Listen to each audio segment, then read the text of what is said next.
Welcome back, AI curious folks. I'm Michael Parekh, your host here at AI Ramblings Daily, episode 52. It's Friday. A lot to cover. Let's get started. We have covered a lot of things this week, specifically between OpenAI and Anthropic. But the incumbent companies are also hard and fast in this AI race. Probably no one's spending more money than Amazon, $200 billion this year alone, eclipsing Google, Meta, Microsoft, all about $100 billion. Well, Amazon CEO Andy Jassy just released his annual letter to shareholders, and he outlined his strategy for the year, essentially re-emphasizing his commitment, his company's commitment to AI spending. Recognize that AWS, which is 2 decades old, it's the crown jewel of Amazon's business, founded in the mid-90s, Jeff Bezos. And AWS is responsible for a huge chunk of the financials and cash flow at Amazon. And the company has basically recast all of its offerings towards AI. Recognize that AWS is still the largest cloud data center offerer for services around the world. Number 2 is Microsoft Azure. Number 3 is Google, followed by distant Oracle, and then a whole host of neoclouds like CoreWeave, etc., around the world. All of these companies are busy either offering huge data center services or helping build data centers to hyperscalers like OpenAI, Anthropic, and others around the world. Well, Amazon is one to watch. It's been the underdog. I've had a number of posts on this. My last recent post was 999 at AI Reset to Zero. And I talk about how Amazon, under Andy Jassy, is very focused on the approach of no expense spared, echoing John Hammond of Jurassic Park fame. And the company is spending, like I said, over $200 billion, not just on building the data centers, but also its own chips. He, in the letter yesterday, provided a lot of detail on its Trainium chips, which compete with Google's TPU chips, tensor processing units, and compete against NVIDIA's chips, the current favorite being Blackwell, soon to be complemented by the Vera Rubin chips. I've written a lot about these on posts at AI Reset to Zero, just to look up the company names. But the core point here is Jassy with Amazon is very much in the race. Not only that, this is a very expanding global market, as I've said, for AI compute. There's just not enough of it. So all of these companies are going to have more than enough business to accommodate all the spend and all of the data centers, the AI factories, as it were, that Jensen Huang of NVIDIA calls it.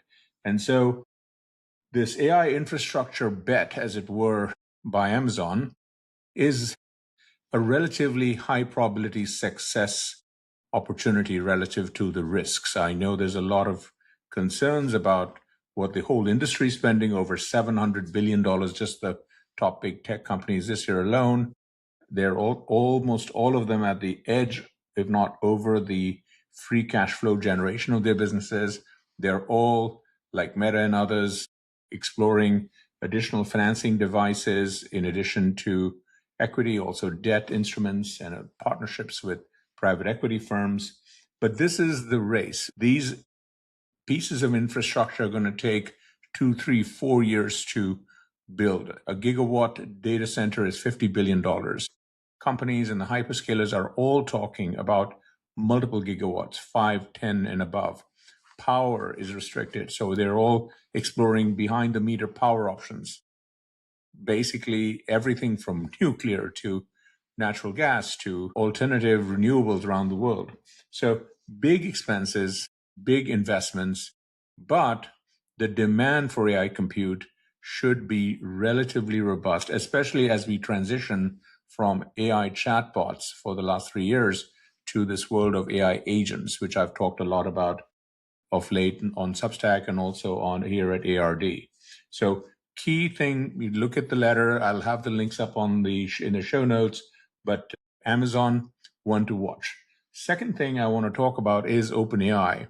We talked about them over the last couple of shows this week. A lot around Anthropic, its core competitor, announcing their next generation AI model, Mythos, and Amazon and OpenAI has its own next gen model called Spud, and they're emulating Anthropic strategy of ensuring that it has the sufficient cybersecurity. So they're also working with a lot of partners in the industry, just like Anthropic.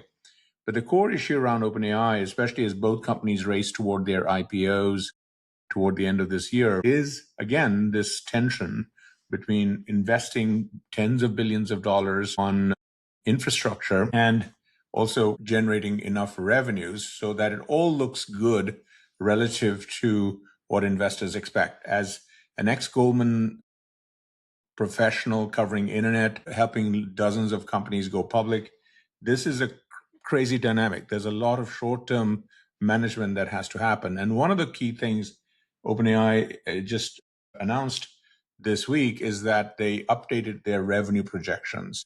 Now a whole new revenue line has been amplified, and that's advertising, which is, as you know, the core revenue opportunity for companies like Google and Meta on their existing offerings. But AI generated revenues around products and services for advertisers, large and small, is a big opportunity, and OpenAI does not want to miss out on this.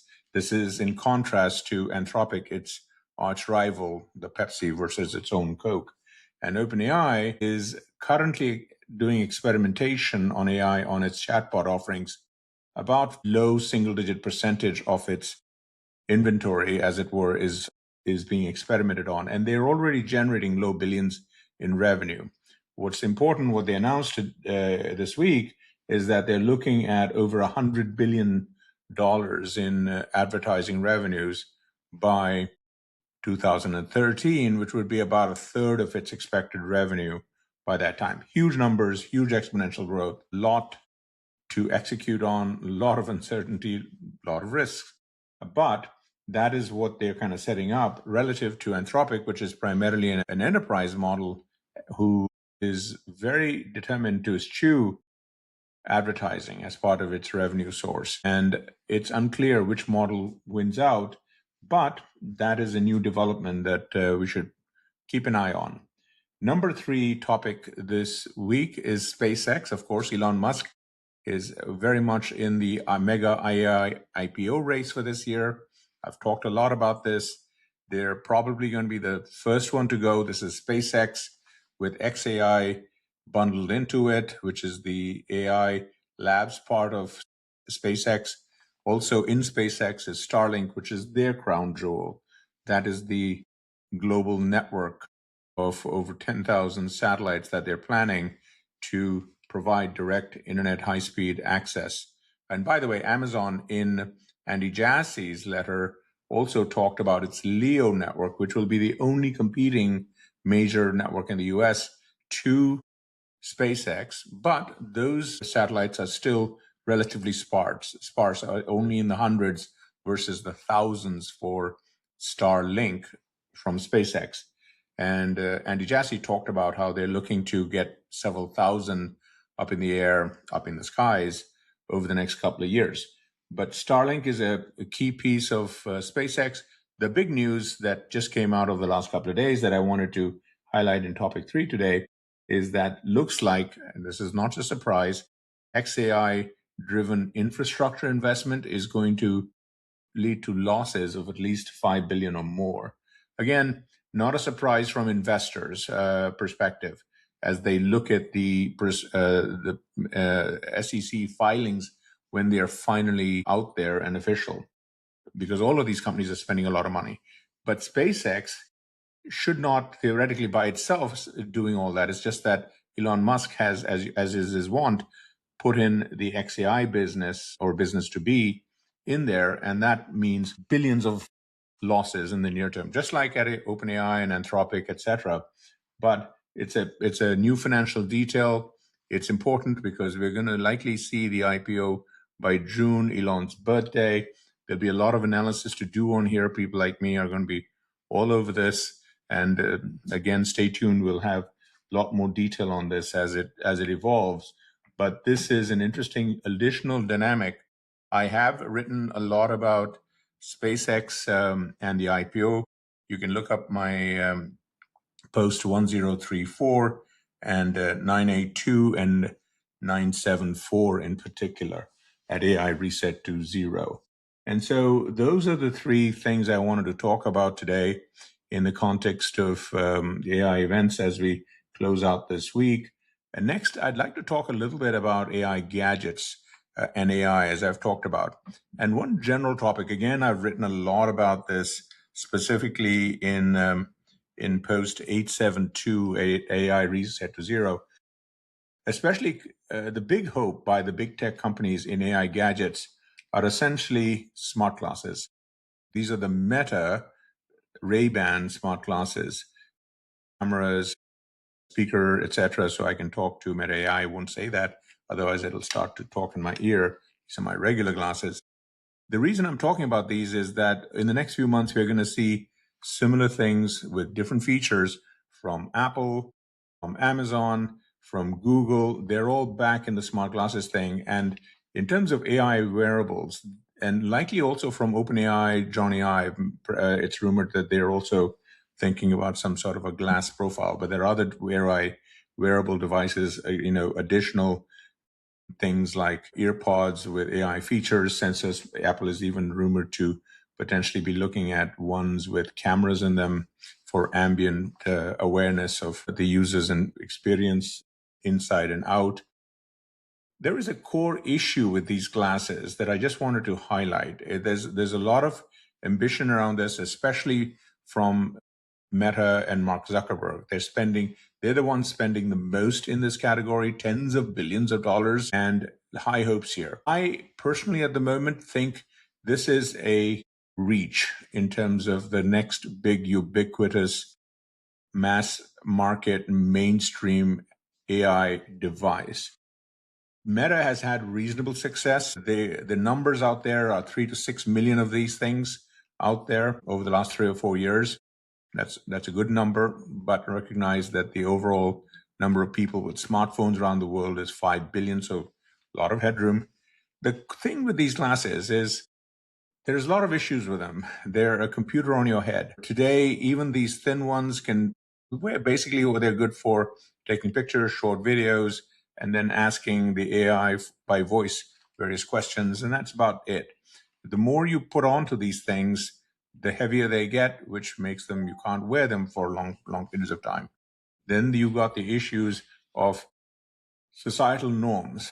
It's the biggest killer app for these things is probably having glasses that you walk into an office, a party, networking event, etc., and it identifies everybody around you, and it basically whispers in your ear, "Oh, that's Sam that you met 3 weeks ago. He was looking for this. You guys talked about that." And all of the companies are thinking about these kinds of features, but there are societal norms, there are regulations.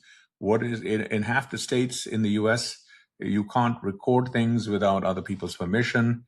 There's issues of the lights that are on or not on while you're recording. Meta, Mark Zuckerberg has explored potentially not having lights on. There's a societal creepiness aspect to these things. And so it's not clear how long it'll take for people to get over it. AI has already been one of the things that this generation of users, old and young, are wary of than other tech waves. And one of the issues is around creepiness, trust, privacy, etc. So AI glasses is a thing that I avidly buy every gadget out there. I have 4 of the different variants of the Meta glasses.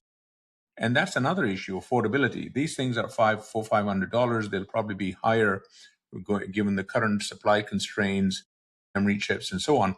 And so this is not a mainstream item necessarily, especially when you're adding to a mainstream budget of already $500 to $1,000 of a smartphone. Forget the foldables; those are $2,000. You're going to upgrade your laptop for AI features and capabilities. So this is a big investment.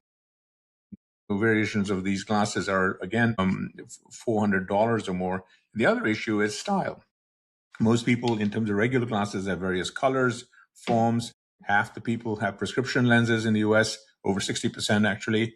About a third or so have bifocals, reading versus distance. If you start to get prescription versions of these things, that quickly adds up the cost, because the lenses here are not glass, they're specialized capability glass, especially the ones with display units on them, etc. So there's a lot of issues around this.